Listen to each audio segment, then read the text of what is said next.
Egypt, one of the greatest civilizations of the ancient world. 2 centuries of Egyptology, of exploration and excavation, have unlocked incredible secrets and have revealed fabulous discoveries. Now, using state-of-the-art techniques and the very latest research, these finds are being revisited, re-examined.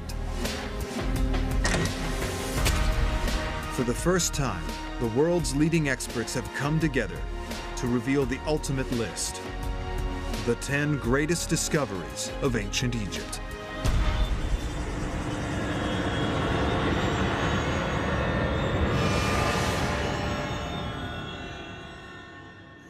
Each of these 10 great discoveries is a treasure in its own right, but they are much more than that. It's a key, a way in, to one of the most extraordinary civilizations that our world has ever seen. These discoveries are really doorways into the past, and they permit us to see how the ancient Egyptians lived, how they thought, what they did. Objects found decades, even centuries ago, still pose a challenge. They have to be decoded. How did secret messages turn this simple tomb into a resurrection machine? The scenes themselves and the words inscribed on the walls of these tombs are like computer code or an instruction manual. What lay behind the wave of violence that desecrated Egypt's most beautiful tombs? It definitely was organized crime. Well-structured, organized groups of men. They built on a scale that would not be equaled for thousands of years. How did they do it? No one is entirely sure how people, using very simple tools and a lot of sweat, managed to construct such an astonishing monument. Across 30 centuries, their culture survived repeated invasion, outlasted all its rivals. The Egyptians had such a strong sense of culture, such a long history, that really they changed the invaders more than the invaders changed them. They created a superpower that dominated for longer than any other in history. Now, science, technology, and the latest research will reveal the lives and the minds of the Egyptians. Dr. Zahi Hawass is the highest-ranking archaeologist in Egypt today and is guardian of all Egyptian antiquities. Working with a team of leading scientists and traveling from one end of the country to the other, he will guide us through Egypt's greatest discoveries. We are taking you in an adventure that you will never forget in your life. The first discovery reveals the ingenious piece of technology that allowed Egypt to become one of the greatest ancient civilizations. This discovery was a miracle. It shows the skills of the Egyptians. And remarkably, this technological breakthrough is locked inside a boat.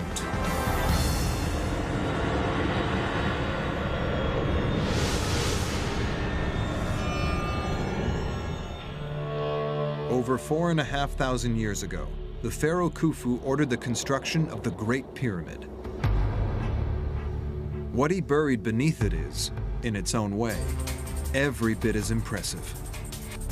The amazing thing about this discovery, it is how the Egyptians, 4,600 years ago, constructed this incredible boat. The Khufu ship is the most extraordinary artifact in the world. 13 stories tall, if you stand it on its end, 1,200 parts, and held together with little pieces of wood and a kind of sewing. The site at Giza had been excavated many times. But this find was made by chance. The discovery happened by accident completely. Many of the major discoveries always come with luck. It was 1952. Archaeologist Kamel El-Malak was supervising the clear-up of an area right by the Great Pyramid. This south of the pyramid was completely covered with debris and stone rubble. Then they began to clean the stone rubble. As they were clearing, they found these large slabs of limestone that were very carefully laid. Curious, El-Malak bored a small hole through one of them. When this man came and looked inside, he said to me, I did smell history. He'd discovered 41 huge limestone blocks, weighing between 17 and 20 tons. They covered a deep pit over 100 feet long. But it was the contents of the pit that excited Egyptologists. It was this huge pile of wood and rope and oars, which gave the game away. Why would Khufu bury a ship in the desert beside his pyramid? The answer tells us how the Egyptians saw death and what the pharaoh believed would happen to him. The pyramid would hold his mortal remains, but his soul would leave. It would be transformed. Khufu was a king and a god. So when he died, he became one with the sun god. Ascending to the heavens, the pharaoh would become one with the sun god Ra. Unified, they would make the sun's daily journey across the sky. They would be carried, the Egyptians believed, in a great boat. The idea of doing that made perfect sense to the Egyptians because they saw the path of the boat as being not flying through the sky, but rather traveling on the rivers that surrounded their whole entire world. In Egyptian thinking, this boat had a clear, practical purpose. It would be used in the afterlife. The Khufu boat was intended to carry its master through the heavens. It played a vital religious role. And this is a sign of something else, the fact that boats and water were central to Egyptian life. The Khufu boat is a fabulous testament to the importance of the Nile to the ancient Egyptians. Boats meant the Nile, and the Nile was Egypt. Egyptians relied on the Nile for food, for water, for irrigation, but most of all, they relied on the Nile to move them from place to place. The Nile linked the north and south of Egypt. The Egyptians traded with the outside world via the Nile. It was the wealth the river brought that caused their civilization to grow. The Nile was the most important thing for the Egyptians to make this civilization. And that's why we can say that with the Egyptian, the Nile built ancient Egypt. Treasure, gold and jewels came from Nubia in the far south. The hard granite which built Egypt's finest monuments traveled hundreds of miles by river from Aswan. Pharaohs sent trading expeditions to the land of Punt, 1,000 miles to the south. Boat-based trade bore vast resources into the country and allowed the pharaohs of Egypt to build an empire. The importance of boats to ancient Egyptians is clear from wall art all across the country. But artwork cannot reveal the ingenious techniques they used to build such massive vessels. For archaeologists, the discovery of this real boat, perfectly preserved by the manner of its burial, is like a time capsule. It looked as if the edges of these timbers had just come out of the shipyard and that not a second had passed over the next 4,500 years. Archaeologists can investigate ancient boat-building technology as if they were there at its construction 45 centuries ago. Each of the hull's 1,200 pieces was carved by hand. You have this very complex interlocking jigsaw of the planks themselves. Each piece fit individually and particularly into the piece that was above it, below it, to the ends of it. But it is how these pieces are joined that is remarkable. The Egyptians did not use nails or anything to construct the boats. No screws, no rivets, no glue. This boat is held together by grass. The grass is called halfa, and it's common all over Egypt. They're these long strands of grass which are very rough, but you rub them together in a particular way, and it forms a very strong yet flexible rope. Restorers have created a model of the boat at 1 to 100 scale. This is how they used the ropes to construct the joins pieces in the boat. Incredible. The development of this technique offered the Egyptians an advantage over other cultures.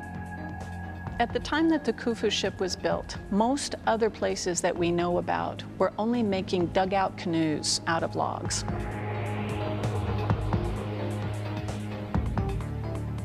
Sewn plank technology meant the Egyptians could build much larger vessels than other rival cultures. They could carry greater loads, travel greater distances. They could trade throughout the known world. The Egyptians didn't just paddle back and forth on the Nile. They were also fully capable of sailing out into the Mediterranean, places they wanted to go. This was the basis of tremendous economic success.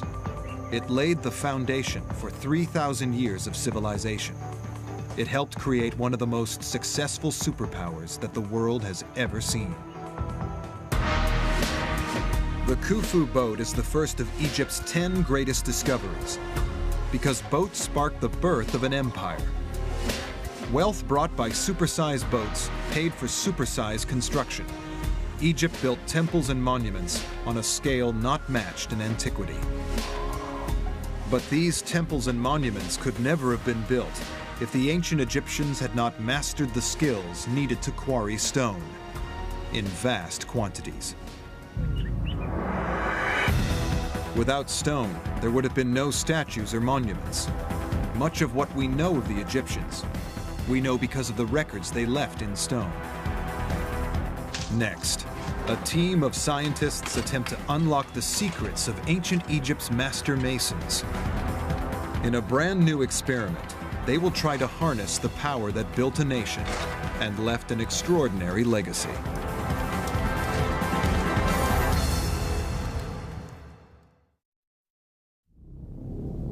Egyptology's greatest discoveries give us a glimpse of an alien civilization, one that endured for 3,000 years. Its legacy is a series of constructions so large, so perfect, that they inspire awe even today. Scientists are trying to puzzle out how, when all that was available was manpower, the Egyptians managed to quarry vast blocks of stone. Blocks such as the unfinished obelisk. They left it in situ as an evidence to teach us how the Egyptians cut the obelisk.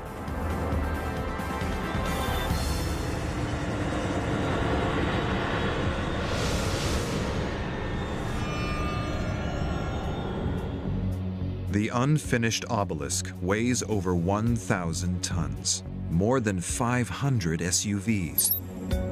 It lies in the ancient quarry of Aswan in Upper Egypt. The obelisk was never removed from its quarry. Archaeologists have tried to understand why, after so much work, it was abandoned. If finished, it would have towered 10 stories above the ground. Decorated with images and hieroglyphs, it would have stood as a vital component in a temple complex. The obelisk was the symbol of connection between the king and the sun god. Obelisks are pieces of precision spiritual technology. For the Egyptians, an obelisk was a symbol of the sun. It was the ray of the sun, so it was sort of a power conductor. Working like a spiritual lightning conductor, obelisks could collect and channel energy from the heavens. You had to have it in one solid piece of rock. If you had it broken, it would mean that the sunbeam was being broken, and thus you would shatter the power of the god. So when the engineers discovered a crack in the obelisk at Aswan, they abandoned it. A piece of bad luck for the ancient Egyptians, which is a piece of good luck for science. One of the things in archaeology that is almost as important as successes are the failures. Evidence on and around the obelisk is revealing how the ancient quarrymen excavated the massive stones. Like a 1,000-ton time machine, it offers a snapshot of 3,000-year-old work in progress. Using the evidence from the unfinished obelisk in a brand new experiment, scientists hope to demonstrate how this was possible. We began to discover amazing things that did enrich our knowledge about obelisks for the first time. Adil Kalani has spent a career investigating ancient quarrying techniques. This is a good example for natural cracks in granite layers, which is really very important to looking for before to start working. Granite has naturally occurring fault lines where the rock is already weak.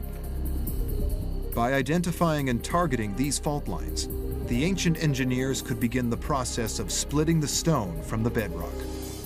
It would be the ease of chiseling rock, because you'd have to cut the face, you'd have to kind of break pieces out of it, but there'd always be this plane of weakness that would help separate the rock in an expeditious manner. In the second phase, laborers bashed handheld stone pounders into the fracture line to wear the rock down. These early sledgehammers were made of dolerite, a stone much harder than granite. But the technique took time. And time was a luxury that the quarrymen did not have. Pharaohs always wanted their monuments done in a hurry. Many pharaohs were worried that they simply wouldn't be around long enough. The average reign of a pharaoh was less than a decade, and no pharaoh would trust his legacy to his successor. You had all of eternity for your monuments to last, but you had a very short lifespan in which to get them built. From the sheer number of granite obelisks and statues across Egypt, it's clear that the ancient quarrymen found a solution.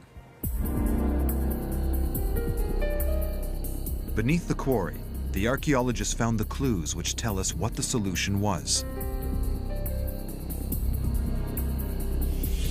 What we have here, actually, it's all the story. It's like an open book. It tells us everything about what the Egyptian made. Within the strata are charred mud bricks, burnt wood chips, and heat-fractured shards of stone. From this, Adil believes he's worked out how Egypt's engineers accelerated the quarrying process. The Egyptian used fire to help them for splitting the stone. Heat from a fire would cause the rock to expand, and cooling would cause the rock to contract. This process weakens and can even split the rock. In theory, if the Egyptians could control this, they could split large sections of the granite. But Adil has not tested the theory till now. I'm excited to see the result because it's a new discovery.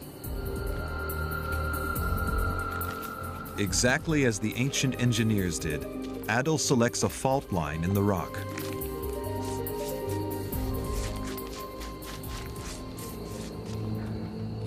Mud bricks found at the unfinished obelisk site suggest that the ancient engineers built a wall to contain and control the fire.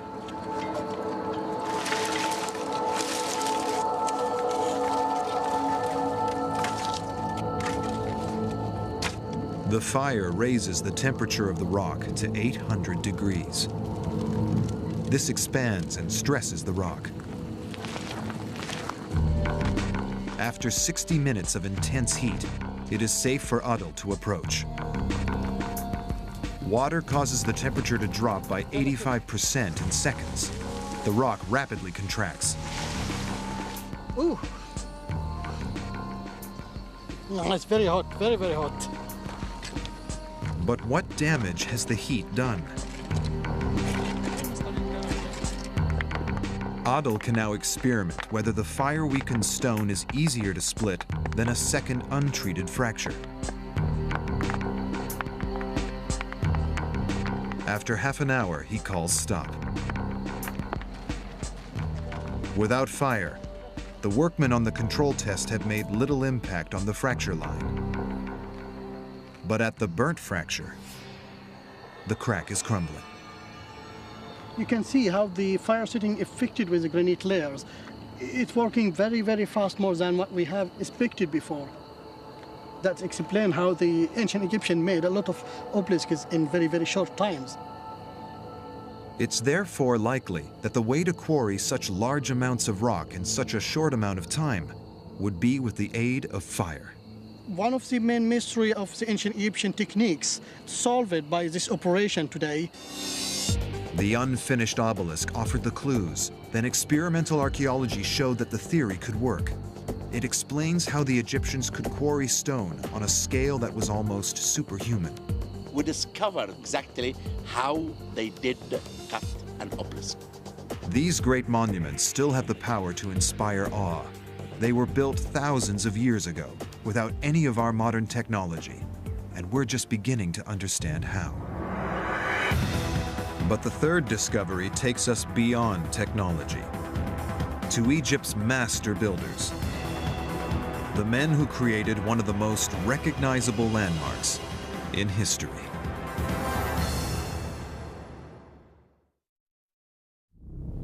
The greatest discoveries made in Egypt reveal the secrets of a powerful and dramatic civilization that lasted for 3,000 years. The ancient Egyptians built some of the most impressive monuments in the world, and the most impressive of all is the Great Pyramid. The third discovery concerns the people who built it. No one is entirely sure how people, using very simple tools and a lot of sweat, managed to construct such an astonishing monument. Now, science is about to reveal the answer to this mystery.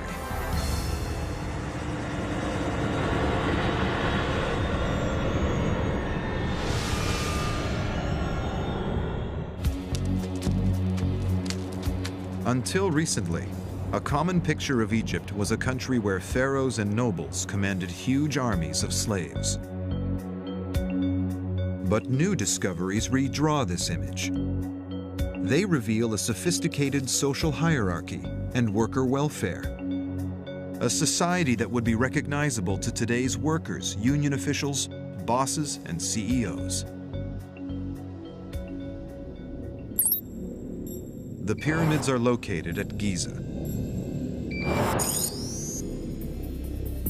4,500 years ago, the great pharaoh Khufu ordered the construction of what is still the largest tomb ever built. Climbing 500 feet above a plateau, it weighs as much as 17 Empire State Buildings. People have claimed that the Great Pyramid must have been built by aliens, or using spells chanted by priests with secret mystical powers. This is because its scale almost defies logical explanation. Until recently, many believed that it was built by gangs of thousands of slaves. But now, Dr. Hawass has made a discovery that reveals the mystery of who built the pyramids. I was able to write the history of the pyramid builders from the discovery of the tombs of the pyramid builders. The discovery is a tale of patient detective work and archaeological forensic science. In 1990, Dr. Hawass found some mysterious evidence. We began the excavation and I found very strange things. I found bones and wheat seeds, and I said, what's this?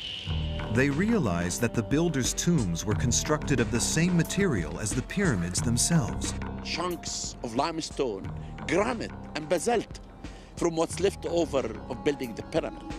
This rock was what they'd used to fashion a tomb for their king. With the pieces they hadn't needed, they built tombs for each other. Further up the hill, Dr. Hawass's team discovered more elaborate tombs. One bore a name. Some hieroglyphic inscription. And actually, he was an inspector, Saj, the overseer of the workmen who dragged the stones. So the workforce clearly had an organized hierarchy. The overseer was buried higher up the hill than the ordinary workman, a reflection of his higher status. The evidence in the tombs suggests that workers had defined roles, distinct responsibilities. It was much like a modern construction crew. This is another unique tomb that I found. This tomb belonged to a man named Neferthis. Now we can see his name, Neferthis. But really what's unique in my opinion, look at the scenes. I have never seen it at all. They're making beer and also baking bread. And this is why I really believe that Neferthis could be the one who was in charge of the bakery. The museum in Cairo contains statuettes found in Giza. These show the various roles of the citizens, including baking bread and making wine.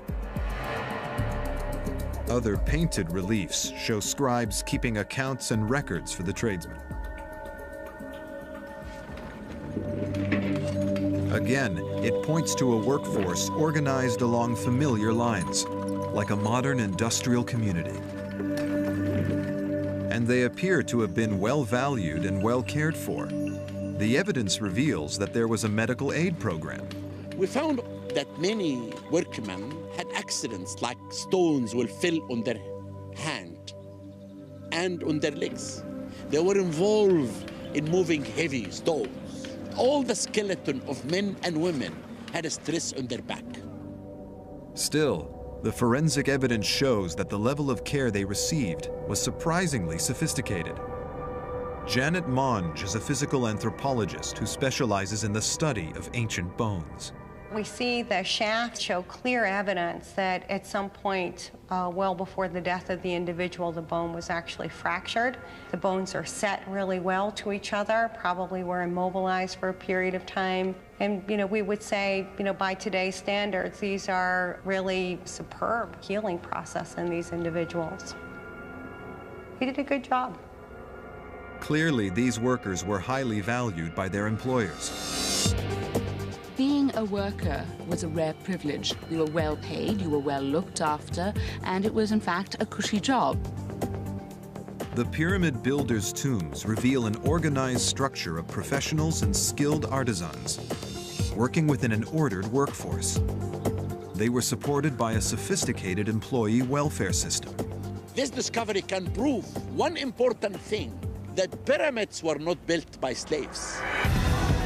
Because the tombs at Giza were of ordinary people, they seem to have been ignored by treasure seekers. It was another tomb, kept sealed for 35 centuries, which produced Egyptology's best-known discovery.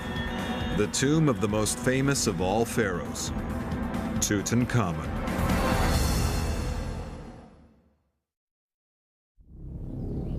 Ancient Egypt is one of the most long-lasting civilizations in history. It was ruled over by the most powerful kings. These are statues of real men. Who were they? What were they like? Archaeologists are trying to find out in the tomb of the pharaoh Tutankhamun. This is not the icon for a statue. It is the icon of the whole world. Who was the man behind the golden mask?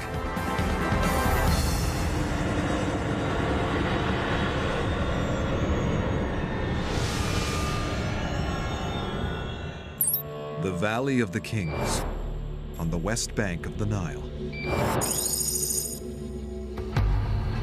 The Valley of the Kings contains 63 tombs. But for centuries, the one belonging to Tutankhamun lay hidden. In 1922, the great explorer and Egyptologist Howard Carter set out to find it. Howard Carter stayed for 5 years, 5 seasons, trying to find the tomb. Until one day in the morning, when the workmen began to clean around, they found 15 steps lead to the entrance of the tomb. The tomb descended 30 feet into the limestone rock of the valley. The end of the shaft was blocked. Carter punched a hole. And he saw in this room wonderful things. The tomb contained not only the body of the pharaoh, but over 3,000 treasures buried with him. Ever since, the tomb has been a magnet for Egyptologists, examining and analyzing the mummy and its treasures. And now, archaeologists can go deeper than ever. They can see the boy king as he's never been seen before. Archaeologists are using modern medical science to study his 3,500-year-old body. CT scans take thousands of X-rays of a body and put them together to produce a 3D image. The CT scan is wonderful, really, in archaeology. You can actually see everything. You can see how this king died, when he died. You can look at everything. Experts are investigating a mysterious hole in the back of King Tut's head. Could this be the wound that killed him? If you look at the skull, you'll find there is a hole in the back of the head. There is a lot of damage to the upper vertebrae, perhaps even the base of the skull, at the foramen magnum, the place it connects. The wound is consistent with damage done in an attack. That hole made everyone to believe that the golden boy was murdered. Did the young king meet a violent death? A clue might lie in the ancient process of mummification.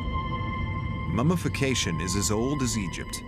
No one's very sure how the ancient Egyptians decided to mummify the dead, but presumably because the desert naturally dries out people. When animals die and lie in the desert, the Egyptians would have seen those and they would see that they were perfectly preserved. First thing that the Egyptians did was to really desiccate the body, and they did this by using something called natron.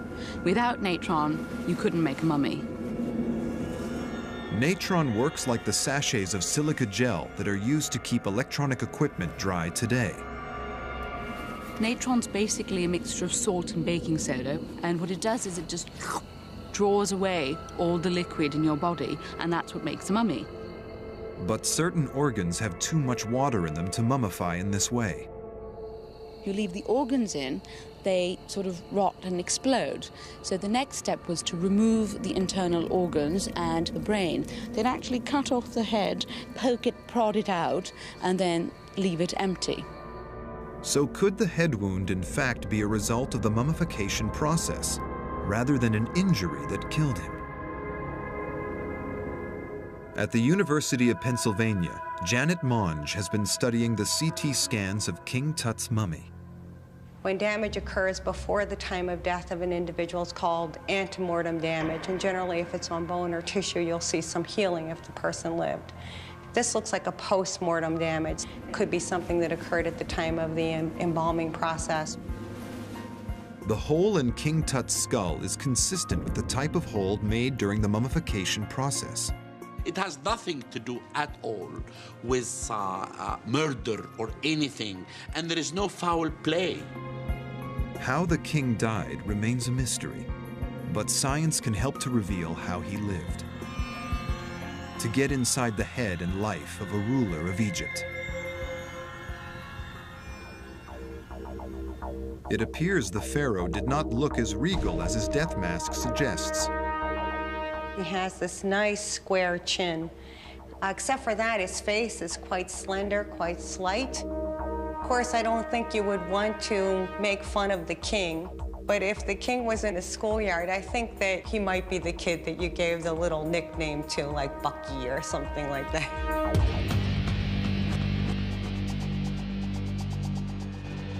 The scans clearly show the boy king had buck teeth, unlike his famous mask. The treasure with which the boy king was buried is revealing more insights. Tutankhamun's tomb has produced more riches than all the discoveries of Egypt put together. This famous mask was buried with 6 whole chariots and millions of dollars worth of gold. But what makes this burial unique is the fact it was found absolutely intact. Beyond the sheer razzle-dazzle bullion factor of all this gold that is measured in hundreds of pounds practically, we have a complete set of burial equipment of a pharaoh of Egypt. The artifacts go some way to reveal the personality of the pharaoh. They were designed to the same standard as those he would have used in life. It's amazing to us that they would expend so much energy to create something like one of these little jar stoppers made of alabaster. And they're perfect, exquisite works of art. But they were never meant to be seen by people. They were buried in the king's tomb, never to be seen again. The type of artifacts and the care with which they are crafted give us an insight into how Tutankhamun lived. The Egyptians believed that your afterlife was much like this life, except better, so you had to take everything with you.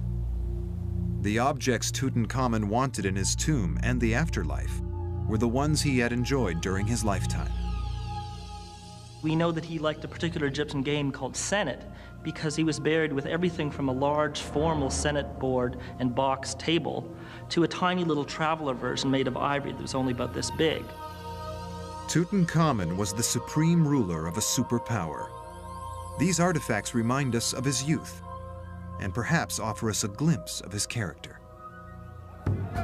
Where Carter's discovery showed the world the pharaoh, modern science is showing us the man. Further investigations of the tomb's artifacts and Tut's mummy are likely to reveal more details about the real human being behind the mask. But in ancient Egypt, like today, the vast majority of the population were not kings and queens. They were ordinary working men and women who formed the heart of a nation. Through the next discovery, Egyptologists can get a glimpse of these ordinary people, the citizens of ancient Egypt.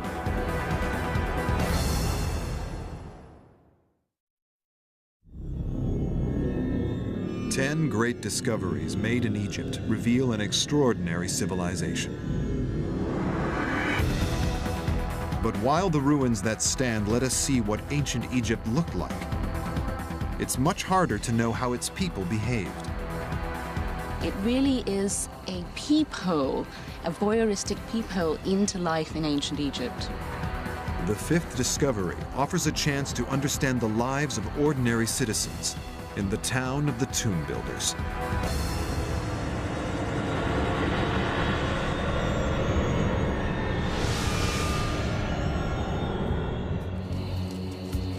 The town of Deir el-Medina gives a rare insight into daily life in ancient Egypt.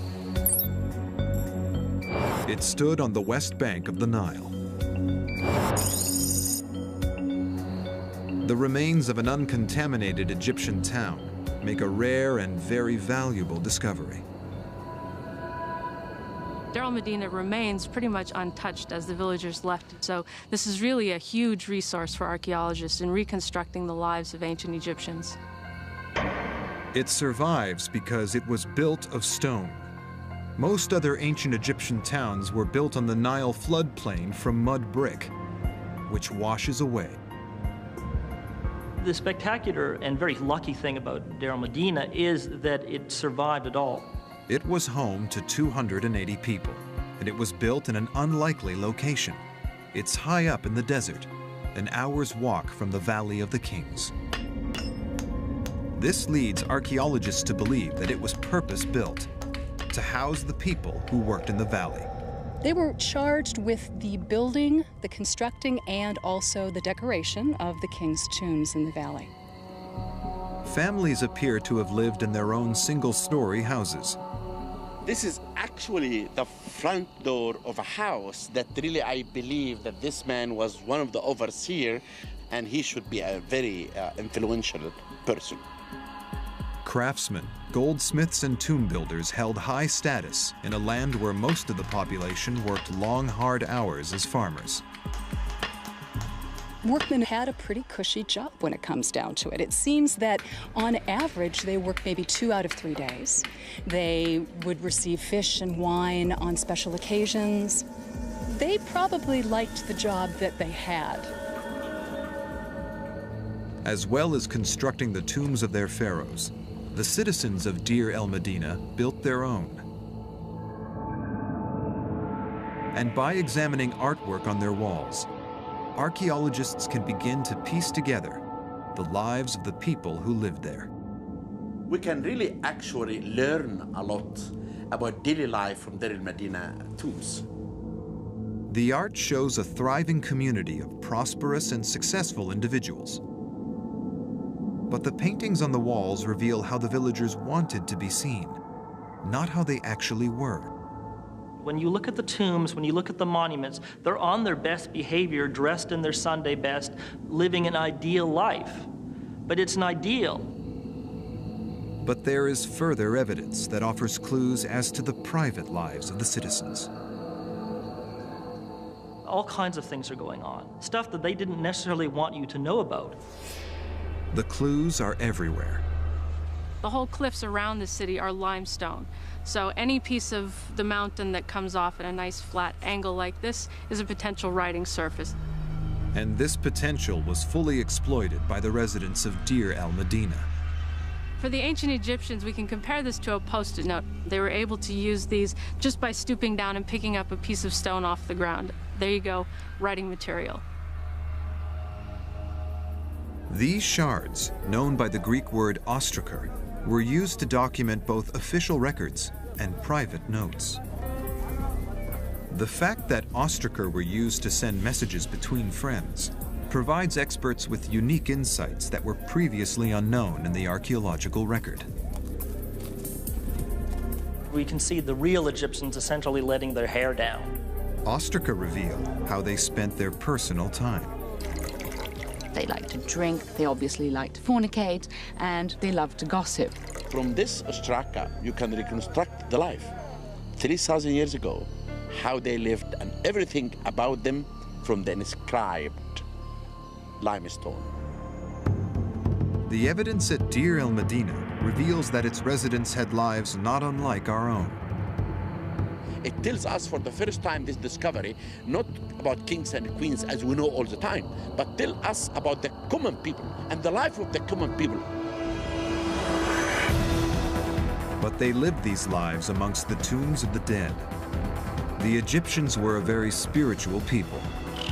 They believed that the dead continued to influence every aspect of life in Egypt, from beyond the grave. For the 6th of Egypt's 10 greatest discoveries, Dr. Hawass will reopen a tomb that has remained closed to the public for decades. He'll discover what the Egyptians believed was a 300-yard-long magical supercomputer.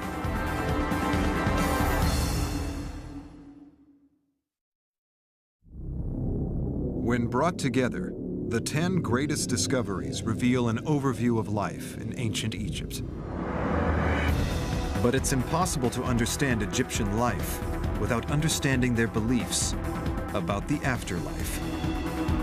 The 6th discovery, the tomb of Seti I, offers an incredible insight. What we have here is essentially the Hitchhiker's Guide or the rough guide to the afterlife. Investigations here are revealing the secret code that turned a simple hole in the ground into a resurrection machine.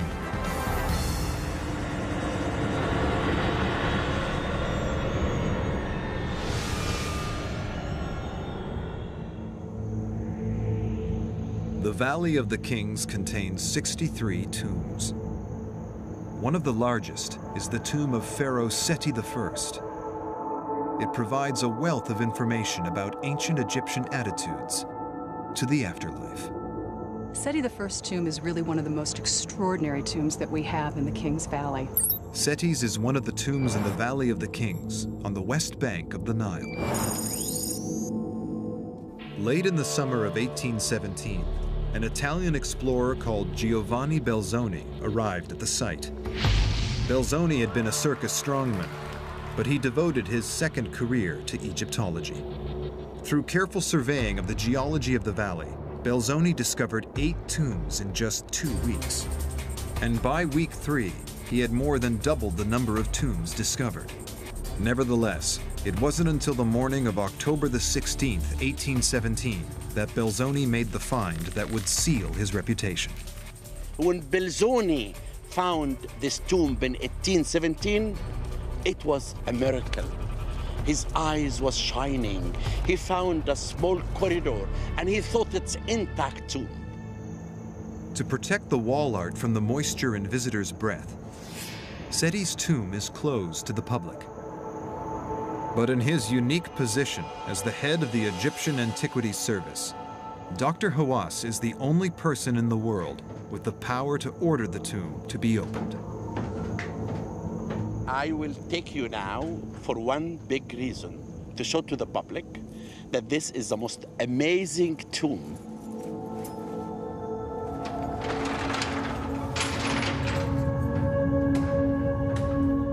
The entrance sweeps down through the bedrock. The tomb, it's deep cut in the rock, more than 300 feet. It contains some of the most spectacular artwork in all ancient Egypt. Every available surface is painted. The thing that just takes your breath away is not only the beauty of the forms, but also the absolute vivacious colors that they use. One of the beautiful scenes, it shows the relationship between Seti I and the goddess Maat. But what's amazing, in all the scenes, you can see she's holding him to show her support and her blessing for him to go to the afterlife. Archaeologists are analyzing the artwork to better understand what the Egyptians believed would happen to the pharaoh after death. This is one of the two tombs in the Valley of the Kings that tells us how this tomb will make the king as a god. Underlying that is the Egyptians' belief that by day, the sun god Ra drove the sun across the sky, bringing life to the land. But by night, he traveled to the underworld to fight off the demons that threatened the land of Egypt. This cycle was of vital importance to the ancient Egyptians. They believed if it was not completed, the sun would not rise, the Nile would not flow, and the world would end. Seti's task after death was to join with the god in this struggle. The king will join with the solar cycle during the hours that it passes through the underworld. And it's extremely important that he be part of that cycle because this would be his function in the next world. Seti had to be sure that he would rise again after death to fulfill this duty and his destiny. The artwork he commissioned for his tomb was a magic spell to facilitate his resurrection. Magical spells are like instruction manuals or computer software. They function, they achieve their end. This wasn't art.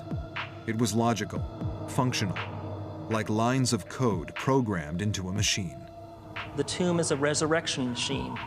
It functions, it actually achieves a purpose. The scenes themselves and the words inscribed on the walls of these tombs are like computer code or an instruction manual.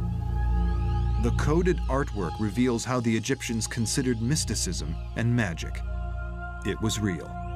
Once you believe in magic, then a magic wand is no different than a hammer. It is a tool. It functions, it actually achieves a purpose.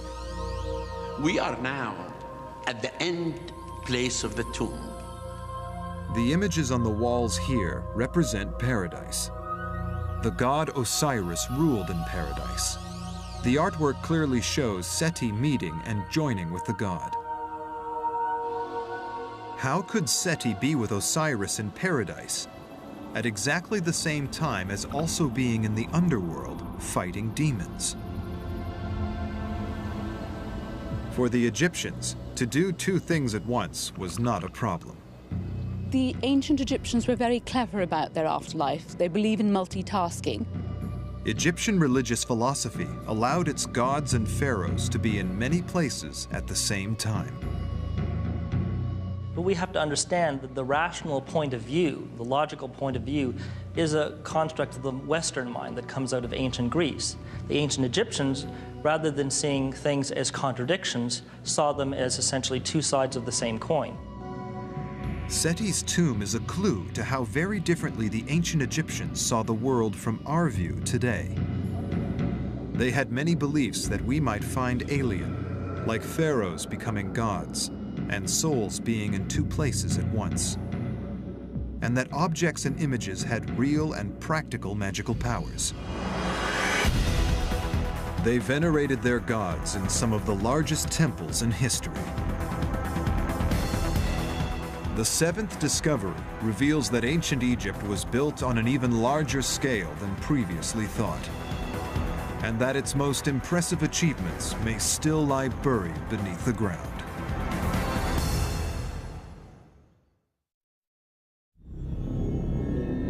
Ancient Egypt's 10 greatest discoveries reveal the secrets of a world that flourished 5,000 years ago.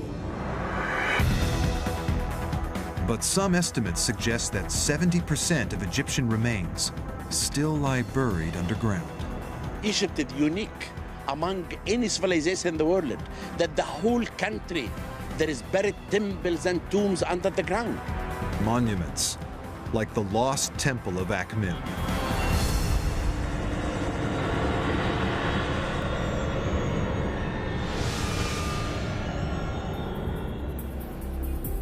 There are theories which suggest that the ancient Egyptians built many more great monuments than previously thought.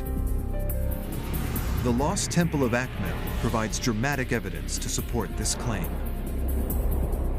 Egypt is famous for the pyramids near Giza in the north. Visitors also flock to the expansive temple complexes in the south, at Luxor. But new evidence is suggesting that the Egyptians built on a colossal scale across the whole of the country. Central Egypt is little-known territory to tourists, and even to many professional Egyptologists. This could be another major touristic destination in Egypt in the future. Might this little-known area produce the largest temple ever discovered? Akhmim is located in central Egypt, 200 miles south of Cairo. Here there is evidence for a massive temple, but it is buried underneath the modern city. It's very difficult for archaeologists to work on Egyptian settlements because, for one thing, if it was a good place to live in the past, it's still a good place to live and people are still living there. One of the problems with Akhmim is that it is a living town and city that's grown up over millennia, and so the ancient core of Akhmim has been absorbed by the urban development. But the development of the modern city can also be an advantage. The process of digging foundations can reveal the past. Development is a double-edged sword, especially in Egypt. So when at a site like Akhmim, they decide to build a post office in the 1980s and they sink some trenches, they come upon a magnificent statue. In 1981, while digging the foundations for a new development, workers uncovered the base of an enormous statue. The statue was of Ramesses the Great, one of Egypt's most powerful pharaohs. The height of this statue could be more than 180 feet. It was huge. Only 60 yards away, another massive statue was discovered. We are in front of the feet of the largest, the most complete, beautiful statue of a female lady ever made in ancient Egypt. The statue is of Ramesses' wife, Merit-Amun. Many believe that she was the queen who found Moses in the bulrushes and brought him up as her son. The scale of the two statues are a clue to how big the temple may have been.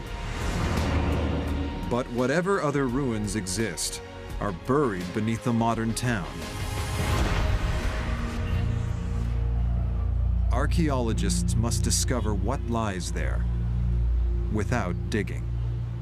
Egyptology is a very rigorous science because it doesn't just involve excavation, it also involves a great deal of analysis.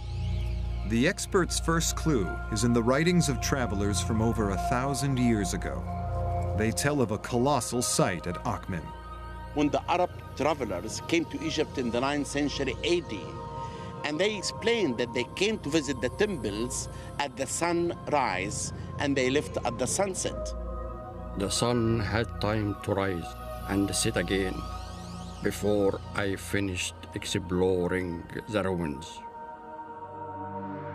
A second clue to the scale of the construction is that all temples in Egypt followed a similar plan. Temples in ancient Egypt are the abode of the gods. They're the point where the divine realm connects with the human realm. In the architecture, they model ideas of the cosmos, and there's sort of a formal layout of ancient Egyptian temples. As churches, mosques, and temples, even today, follow a prescribed standard layout, so did the temples of Egypt. So if archaeologists analyze a fully visible temple, they can apply this knowledge to the site at Akhmim. the Temple of Amun-Ra, 100 miles further south in Luxor. In analyzing the standard layout of Luxor Temple, archaeologists can base their predictions of where the rest of the site at Akhmim is buried. Mansour Bourek is a specialist in temple design. I think the Temple of Akhmim was bigger than this, but it has the same layout which we have now in Luxor Temple. A standard temple layout always begins with a long paved avenue. This leads to a massive gate flanked by 2 statues. And at Akhmim, this is where the statue of Ramesses would have stood. Inside is a courtyard. This would have been the location of the statue of Queen Merit Amun. But this is only the beginning. There are further courtyards, stretching 800 feet to the inner sanctuary of the temple. The layout of Luxor Temple can be applied to Akhmim. I have an image of the site here on the computer. By matching the locations of the Akhmim statues to the Luxor Temple plan, Dr. Wegner can estimate the true scale of Akhmim Temple. A sense of the scale of the temple can be hinted at by the soccer field located in the upper right-hand side of the Google Earth image. You can see that the probable extent of this New Kingdom temple encompasses maybe 4 or 5 times the length of that soccer field. In doing so, you get a sense of, quite a massive temple.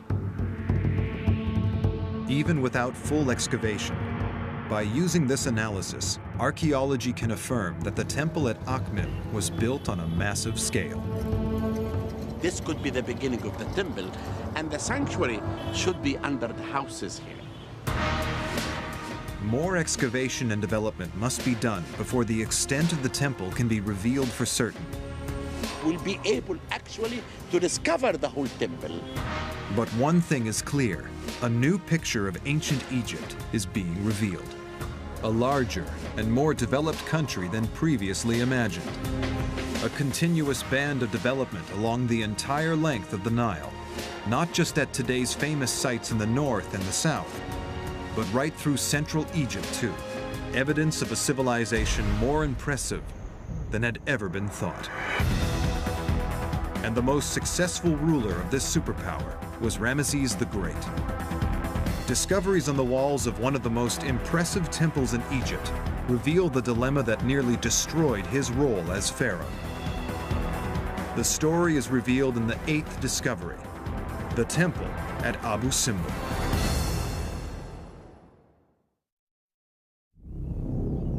From tombs to temples, the mysteries of ancient Egypt have enthralled the world for centuries. One of the most significant is also one of the largest. Fronted by 4 statues of Ramesses the Great, the temple is Abu Simbel. The epitome of Ramses' ego, if you will, or Ramses' godhood, the spectacular nature of his achievements has got to be Abu Simbel.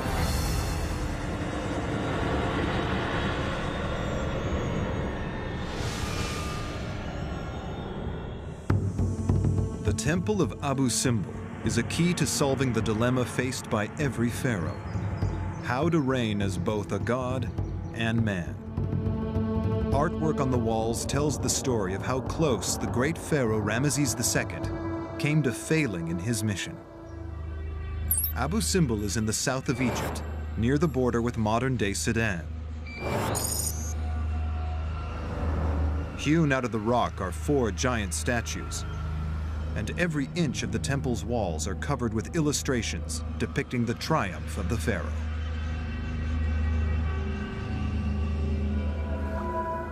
In 1871, when the adventurer and early Egyptologist Giovanni Belzoni arrived at the site, the temple was covered with sand.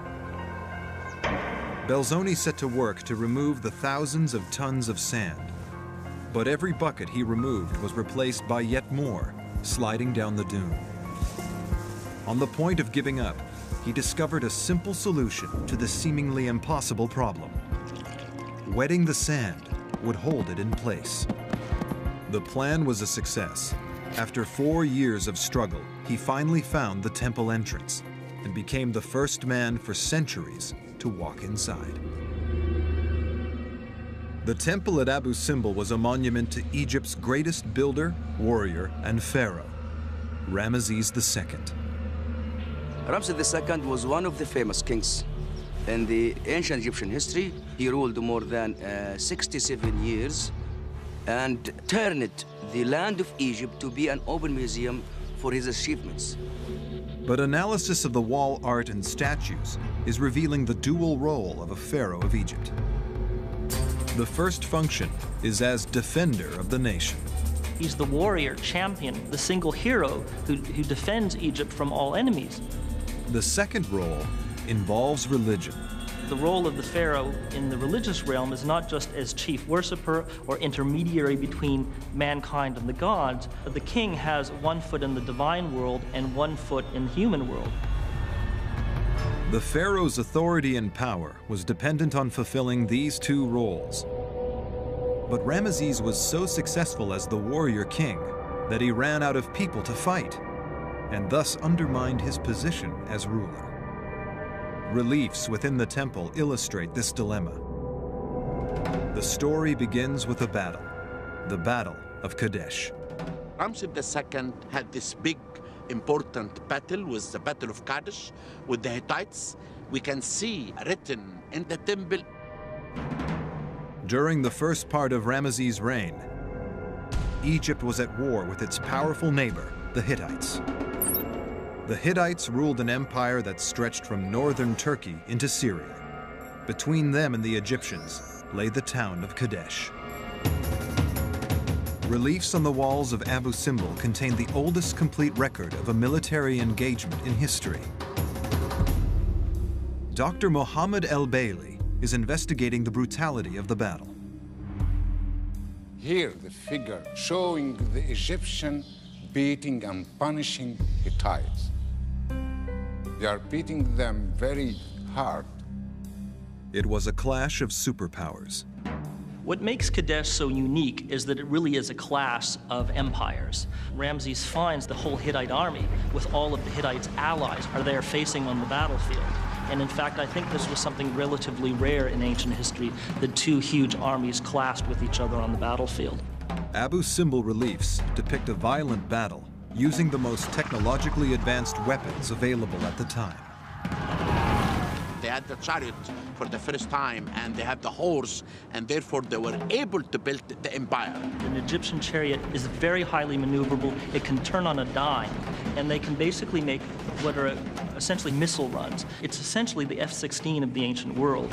Chariot warfare involved making 30-mile-an-hour runs at the enemy, firing as many arrows as possible, and then wheeling into a retreat. Basically making strafing runs, going close, shooting his arrows, and then his chariot driver would veer his chariot around, he would speed off until he could get back out of range, and then make another strafing run on them. Ramesses held the Hittites at bay and successfully defended his country. In the 21st year of his reign, he makes a peace deal with the Hittite Empire. With no battles left to fight, Ramesses could not fulfill the warrior function of pharaoh. What do you do when you run out of enemies? So now Ramses has a political problem. Abu Simbel reveals Ramesses' solution. And the way he solves this is by going in the opposite extreme and emphasizing his religious role. Now that he can't show that he's a warrior because there's nobody left to fight, he can say, I'm a living god. Ramesses declared his divinity. Now at this point, Ramses puts both feet in the divine world and he becomes a living god, 24/7, all year round. The Egyptians have a living god ruling over them. Abu Simbel became not just a temple to the gods, but a temple to Ramesses himself as a god. Ramses II built this temple for himself, as a god, to worship himself. Here we are arrived to the sanctuary, the holy of the holy place, where Ramses II deified and placed between the other gods. And you have his statue in the sanctuary with the other statues of the three major gods of Egypt, and he's one of them, equal to them. This was a political masterstroke. This was the perfect cover, that of living God, for a frail old man. And we know nothing about his mental faculties. Could he even see anymore? Had he gone blind? We simply don't know. The temple at Abu Simbel reveals the two most important parts of being pharaoh: defending Egypt and communing with the gods. It reveals how Ramesses solved the problem of being too successful at the first role, that of defender, by becoming a living god. The penultimate discovery of the top 10 continues the story of the great pharaohs in the years after they died. It is a turbulent tale involving organized crime, robbery, murder, and state-sanctioned terrorism, and reveals the mystery of the missing royal mummies.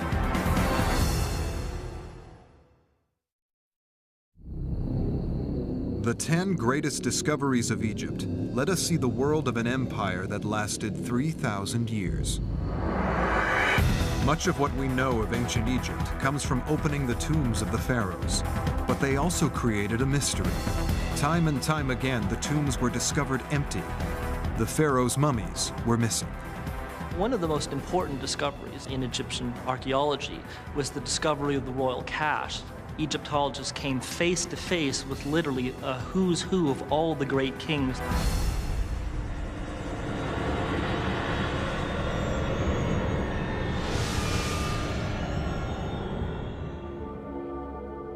The discovery of the cache, or hiding place, of missing royal mummies reveals insights into the political state of Egypt at the height of her power.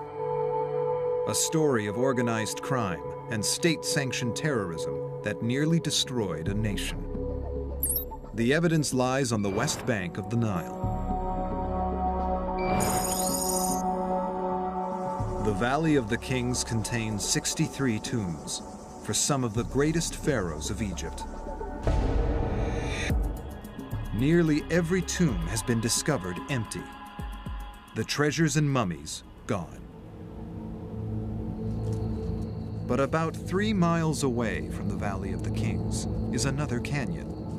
It contains no tombs, and it was thought, no secrets. Then in 1890, a shepherd was searching the cliffs for a lost goat. In a crevice halfway up one of the cliffs, he came across the entrance to a cave. And when he entered inside the shaft, he saw a corridor, maybe more than 200 feet, cut in the rock. Inside were the remains of over 50 different burials, including the mummies of some of the greatest pharaohs in history. To solve the riddle of why the mummies were there, archaeologists must look at the political and social state of Egypt 3,000 years ago. Drought and infighting between rival political factions was bringing the country into a state of anarchy. All these problems, the ecological, political, foreign invasions, you basically have a case of systems collapse. When a complex governmental system is facing multiple threats, multiple problems that it can deal with one-on-one, but when they all happen at the same time, the system can't take it and the whole thing cascades and fails. Society broke down. The population was facing famine and poverty. The need for gold drove the people to the one place they knew they would find it, the tombs of the pharaohs. At night, people used to go inside to look for mummies and enter inside the tombs and rob everything. These acts of sacrilege were born out of desperation. Once that line between civilization and chaos is crossed, nothing, not even belief in the gods, fear of sacrilege and fear of eternal damnation will prevent you from robbing tombs and violating temples. But this was not the work of random criminals. It definitely was organized crime. It was well-structured, organized groups of men with even sort of an internal ranking system amongst them. Tomb robbery as kind of a growth industry, really. This created one of the first examples of organized crime in history. literally everybody gets into the tomb robbing business. Everybody's in on it, from the highest officials, if not involved actually in robbing the tombs, then turning a blind eye and getting a golden handshake. But there were some priests at the Temple of Luxor who still saw themselves as the guardians of the Egyptian religion, the temples and the tombs of the pharaohs. They set out to rescue and hide the mummies. They want to protect the kings. They took all the mummies, they buried them here. Even away from everyone. They did not reveal the secrets to anyone. The fact that the priests saved these mummies allows scientists to study the physical remains of some of antiquity's most powerful rulers. If you close your eyes and you go back thousands of years, you can imagine this living king. After the mummies were discovered, they were taken to the Egyptian Museum in Cairo, where they are cased in sterile conditions. If you enter inside this room now, you see dead bodies, and you look at them, you get scared, and you laugh, and you cry, and you smile. But when I use science, this is the first time that all these mummies will talk to us. But what's most revealing is what isn't there.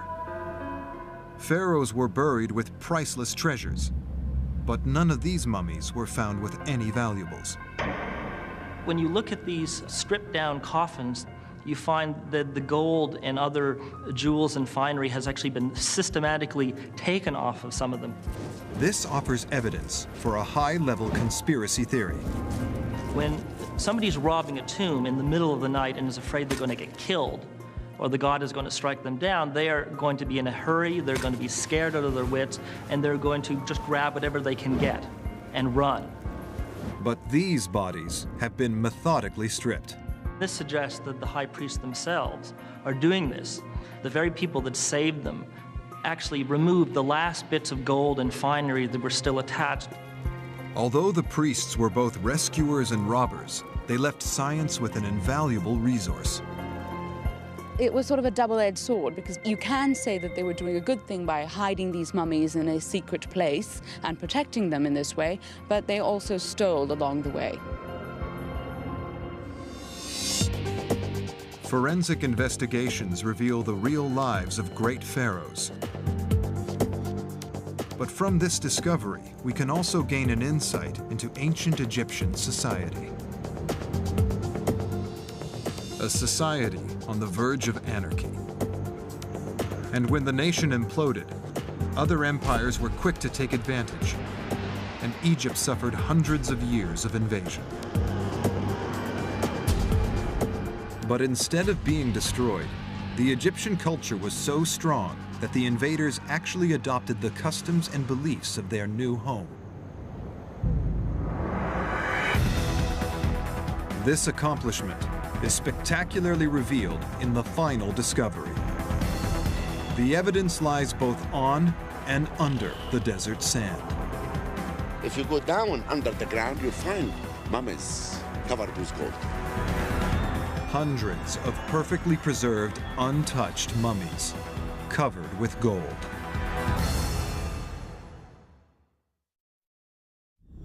For centuries, the ancient civilization of Egypt has captured the imagination of scientists, archaeologists, and adventurers. Now, guided by Dr. Zahi Hawass, a team of experts has selected the 10 greatest discoveries that tell us about this extraordinary civilization. Even in its final decline, the ancient Egyptian culture created something which, when discovered thousands of years later, would still inspire awe. A field of mummies, still untouched. If you look around you, right or left, or any place, you will dig and you will discover mummies.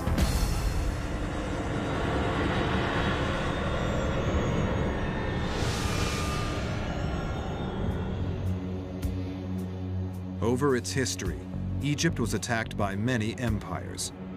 The evidence says that Egyptian culture had the strength to resist and endure. Egyptian culture, Egyptian society, Egyptian religious beliefs conquered the conquerors.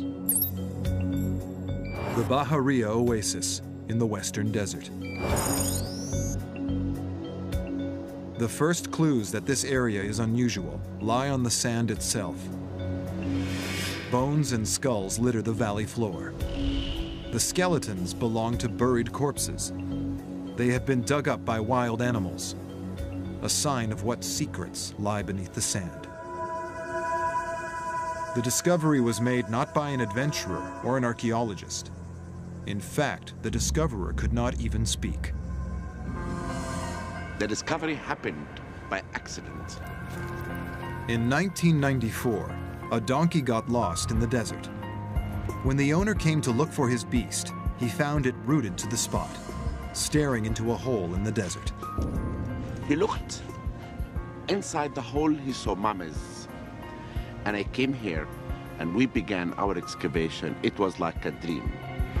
The discovery of so many untouched mummies is a priceless gift to modern science. Throughout early Egyptian archaeology, many cemeteries were excavated by early Egyptologists who dug up the bodies, the bones, and the mummies were thrown away. They were dispersed. Early explorers often discarded the mummies in their search for treasure. Mummies were lost in ways that shock modern archaeologists. They were even used for fuel to cook dinners. The mummies found at Bahariya are a rare resource, uncontaminated, undamaged.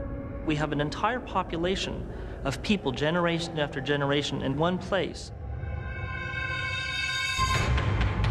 2,000 years ago, Egypt was invaded by the Romans, who settled across the country.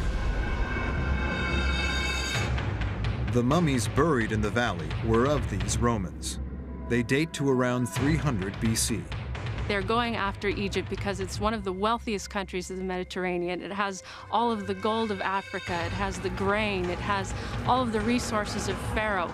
So this is a little jewel in the crown of any empire. The settlements here were destroyed over time. But studies of the mummies reveal that nothing could destroy the Egyptian culture. The Egyptians had such a strong sense of culture, such a long history, that really they changed the invaders more than the invaders changed them. These were Roman mummies. But Egyptian culture still determined the manner of their burial. Mummification started 3000 BC, and it continued all over the Egyptian history until the Roman period. Until they came to Egypt, the Romans wrapped their corpses in strips of linen. In the beginning, most of the mummies, their faces covered with linen like this completely. But the Egyptians produced coffins and death masks with faces. Here we have this mask with the face, and all the other mummies have masks. The masks reveal the change from Roman style to Egyptian as the invaders became naturalized. We can see this cultural unification, this cultural melding going on right before our eyes from generation to generation. But the mummies hold another secret. To investigate this, a selection have been moved to a facility where they have been cleaned and restored. Here in sealed cases, the masks reveal even more insights into the Egyptian culture. The mummies are covered in gold. The ancient Egyptians loved gold. It was obviously one of the most expensive things in the ancient world. But most importantly for the Egyptians, they believed that the body of a god was made out of gold. This reveals an insight into what the ancient Egyptians believed about reincarnation in the afterlife. When you die, you are transformed from a mortal into a divine being, which is why they had gold on, sometimes literally on the face, otherwise on the coffins or sarcophagi, because that showed that you had been transformed from the mortal state to the divine. The mummies are evidence that the Romans adopted the Egyptian use of gold in their religious beliefs. And yet the design of the faces reflects the Roman influence of these new settlers.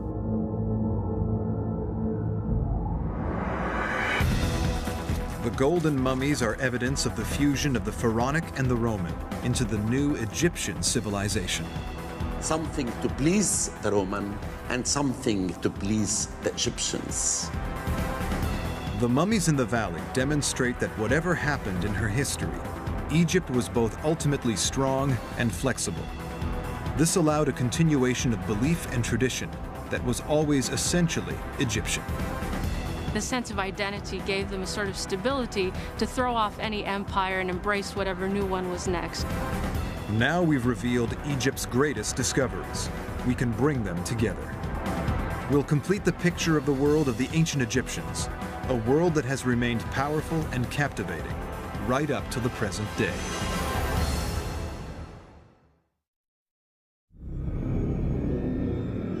Discoveries from ancient Egypt have spanned hundreds of years of adventure and exploration. From early adventurers to forensic scientific analysis, each discovery has shed a new light on a civilization that began 50 centuries ago. The ancient Egyptians were simply the most fascinating and entertaining people that ever lived in the ancient world. But Egyptology holds more than fascination for academics and scientists. It has a resonance that affects the modern world, even today. The ancient Egyptian legacy is still alive, 2,000 years after the civilization itself collapsed. They are the mother of many, many cultural traditions that we consider our birthright, even in America or European context today. One of the most important legacies left to modern life by the ancient Egyptians is the science of medicine. The earliest record of a professional physician in history was a man named Imhotep, working in Egypt nearly 5,000 years ago.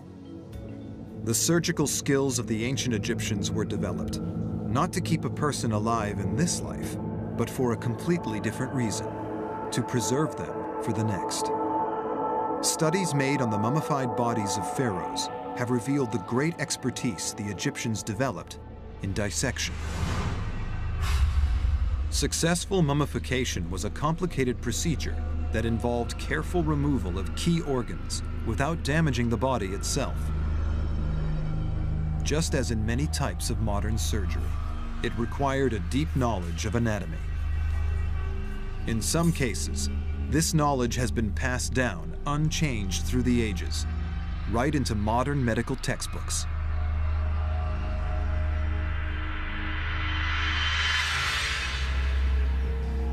And medicine is not alone in the debt it owes the ancient Egyptians. Modern engineering and construction techniques rely on the knowledge developed along the Nile Valley over 4,500 years ago. The Great Pyramid at Giza is built with such accuracy that its width varies by less than 2 inches across its 750-foot length. The Greek genius Pythagoras is known as the father of numbers. He trained in Egypt. Here he developed algebraic formulas that provide much of the basis for modern engineering and construction.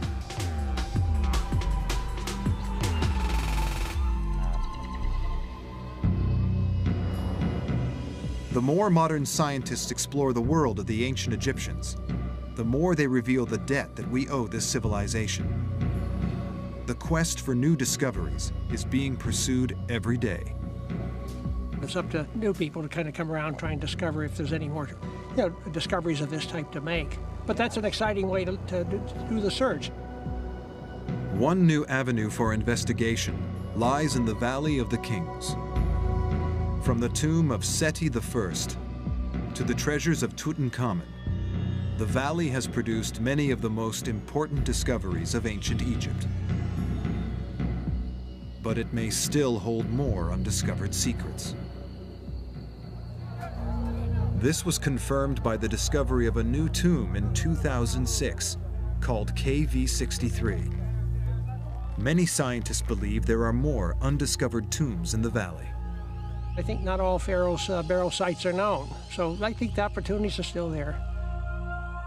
Text records list many more pharaohs than the number of tombs discovered. That's